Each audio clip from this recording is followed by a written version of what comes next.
Vous recherchez une caméra micro 4/3 et vous vous demandez laquelle vous convient le mieux? Dans ce cas, restez à l'écoute.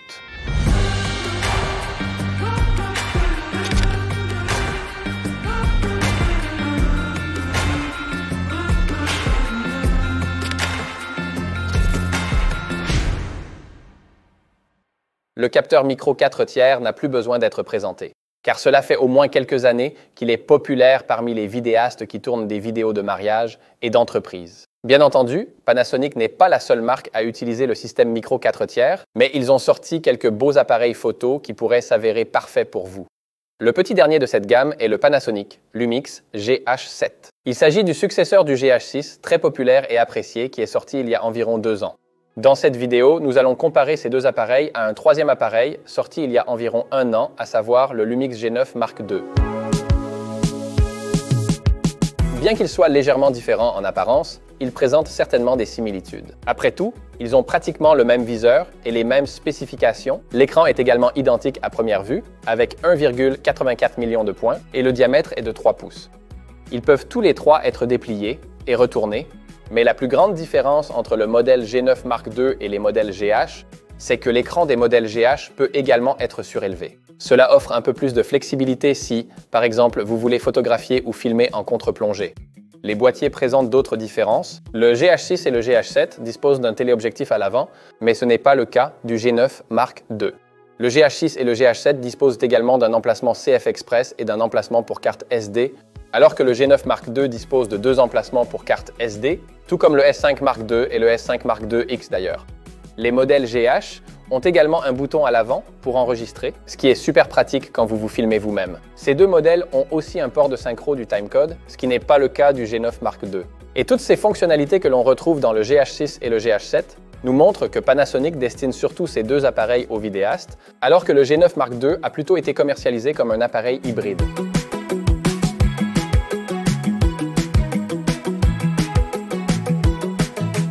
Une autre différence importante réside dans le fait que le GH6 et le GH7 contiennent un petit ventilateur, contrairement au G9 Mark II. Le G9 Mark II n'a toutefois pas de limite d'enregistrement. Il peut enregistrer un nombre illimité d'images en 4K 120, ce qui est vraiment génial. Par contre, je peux très bien imaginer que si on enregistre en 4K 120 pendant une demi-heure ou 1 heure, il risque de chauffer. Et lorsque vous filmez en extérieur, je pense que cet appareil photo peut surchauffer en théorie, ce qui serait normalement un peu moins le cas pour le GH6 et le GH7 grâce à ce ventilateur. En termes de poids, ils ne sont pas très différents les uns des autres. Le GH6 est le plus lourd des trois et le GH7 est un tout petit peu plus léger, mais le plus léger est le G9 Mark II. Aucune de ces trois caméras ne me semble très lourde, donc vous pouvez les transporter sans avoir l'impression d'être encombré. Le GH7 a une apparence différente du Mark II qui est sorti l'année dernière. En revanche, il est parfaitement identique au GH6. Cela présente plusieurs avantages. La seule différence est qu'il est un peu plus léger. Je pense que si on donnait soudainement un GH7 à un utilisateur du GH6, qui utilise fréquemment le GH6, et qu'on ne lui disait rien, il ne s'en rendrait pas compte, puisqu'ils n'ont que quelques dizaines de grammes d'écart. Mais le gros avantage est, selon moi, qu'une fois que vous avez équipé votre appareil, vous pouvez changer d'appareil photo facilement et vous serez prêt pour la prise de vue suivante. C'est un très gros avantage, à mon avis. Jusque-là, j'ai surtout comparé le GH6 et le GH7 avec le G9 Mark II, car ces appareils sont différents vus de l'extérieur, mais il y a aussi eu des changements et surtout des améliorations effectuées sur le GH7 par rapport au GH6. Mais ça, c'est surtout là-dedans que ça se passe.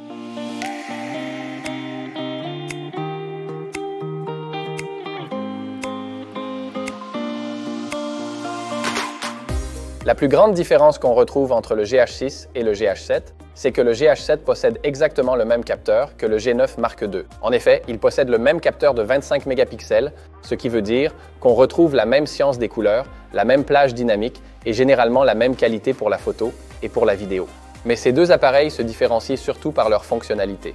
Avec le GH7, le GH6 et le G9 Mark II, il est possible de prendre jusqu'à 75 photos par seconde. Avec la mise au point automatique, on est sur 60 images par seconde. C'est un peu moins, mais c'est quand même très rapide. Et tout cela peut se faire en format RAW. En termes de vidéo, ces appareils diffèrent également beaucoup, puisque le GH7 a plus d'atouts que le G9 Mark II. En effet, le GH7 peut filmer en 6K RAW, et tout ça en interne avec l'appareil lui-même, ce qui est bien sûr très impressionnant.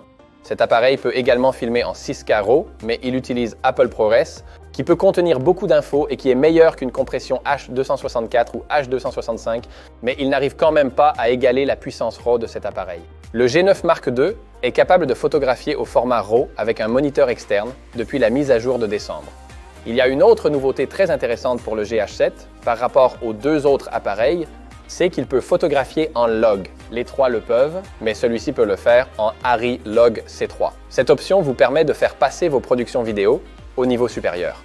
Par ailleurs, les trois appareils peuvent enregistrer des vidéos en OpenGate 4 tiers, ce qui signifie en bref qu'on utilise l'intégralité du capteur au lieu d'effectuer une petite découpe en 16/9. C'est un avantage car ça vous laisse plus de marge de manœuvre par la suite pour filmer des vidéos horizontales et surtout verticales.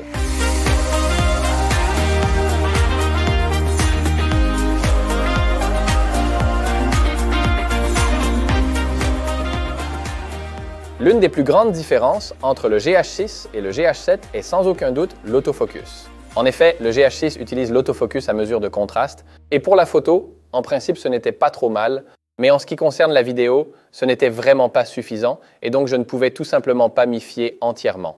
Le GH7 utilise une combinaison de l'autofocus par mesure de contraste, comme c'était déjà le cas avant, et de mise au point par détection de phase. Cette combinaison garantit un fonctionnement à la fois très rapide, très stable et très précis. Le G9 Mark II était déjà équipé de ce même autofocus, mais la grande différence, c'est qu'il y a quelques sujets supplémentaires pour ce qui est de la détection du sujet.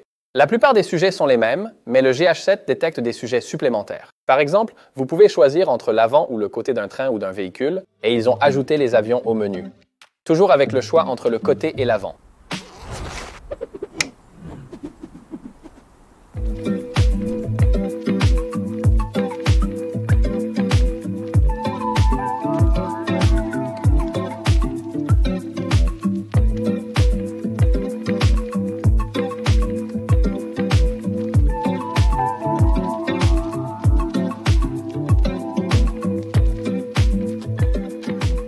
Panasonic a toujours occupé une très bonne position en termes de stabilisation de l'image, surtout avec les appareils photo équipés de capteurs plus petits. Le GH6 et le GH7 peuvent stabiliser jusqu'à 7 arrêts et demi, et le G9 Mark II, quant à lui, peut même stabiliser jusqu'à 8 arrêts. Mais le G9 Mark II et le GH7 ont tous les deux une particularité, à savoir la stabilisation d'image électronique. Le GH6 a aussi la stabilisation d'image électronique, mais ce qui est très chouette avec la stabilisation d'image du Mark II et du GH7, c'est qu'ils sont équipés de ce qu'on appelle le mode augmenté.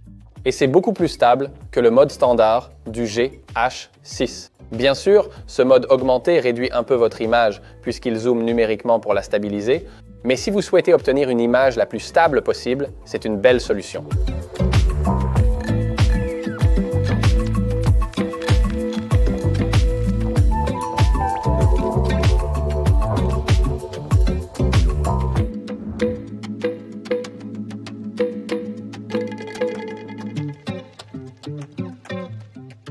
Panasonic ne lésine pas sur les mises à jour. Les appareils S5 Mark II et S5 Mark IIX ont récemment reçu une mise à jour qui permet de téléverser des images vers frame.io et pour une meilleure détection des sujets pour les yeux des animaux, par exemple, ou pour les trains, les véhicules. Je pense donc que si vous achetez un GH7, vous continuerez à recevoir des mises à jour et des nouvelles fonctionnalités pendant des années encore. À part le Lumix GH7, ils ont aussi lancé un nouvel accessoire, à savoir le DMW XLR2. D'habitude, ce n'est pas très intéressant de parler d'un nouvel adaptateur XLR, mais celui-ci comporte de chouettes améliorations. Combiné au nouveau GH7, cet adaptateur peut enregistrer en 32 bits flottant. Ça signifie que si l'audio est trop fort, vous avez la possibilité de le rattraper. C'est ce qu'on appelle clipping dans le milieu de l'audio. Et il dispose d'un port audio supplémentaire de 3,5 mm. Vous pouvez donc enregistrer 4 pistes audio avec cette combinaison, c'est-à-dire 2 avec l'adaptateur, une avec un jack de 3,5 mm et une avec le port microphone de l'appareil.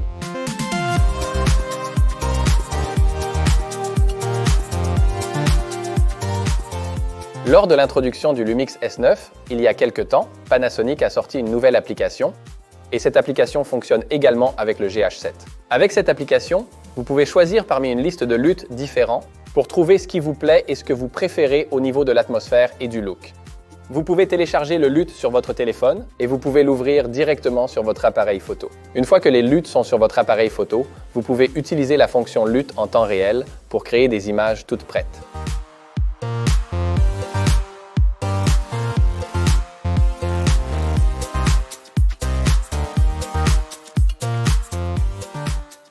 Panasonic avait pour objectif de créer un bel appareil pour les vrais vidéastes et pour les photographes hybrides.